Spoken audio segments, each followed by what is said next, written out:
Hey everybody, today I'll be sculpting, printing, and painting Venom from Marvel's Spider-Man 2.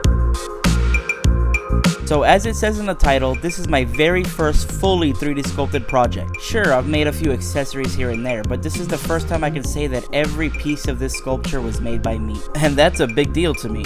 Now is it perfect? Not at all. I mean, it is my first one, but I think it turned out pretty good. Definitely better than I was expecting. Now my iPad doesn't have enough storage to record all of it, and I may have forgot to hit record a couple of times, but I hope you enjoy watching the process that I did manage to record.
And here it is, my very own sculpture of Venom from Spider-Man 2. As you can see, I gave him quite a few options for displayability. He's got his wings and some tendrils you can plug into his back. I also gave him 3 separate heads and a little separate bust to hold all the extra pieces. Now let's finish getting this bad boy printed so I can take a closer look at my creation. I gotta say, it feels really good to be able to finally look at a physical version of that sculpt I've been working on for days on end. Just a little while back, this was nothing but a thought in my head, and now here it is in the flesh, or resin I guess. To my surprise, all the pieces fit together pretty well. There's still some general sanding and prep work that needs to be done, but that's just like any other model. I'm sure you guys are familiar with this process by now, so I'll just let you watch me bring my first ever model to life.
just like that, we put the finishing touches on him and we can say that it's done.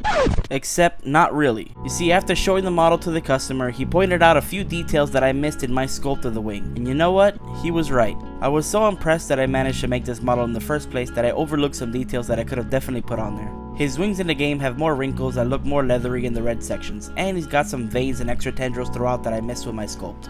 So I went back and spent a few more hours with the sculpt and added the new parts, and then it was off to get reprinted and painted. So shout out to Justin for reminding me that I can always do better. It feels good to be able to improve upon my work and help create something that we both prefer.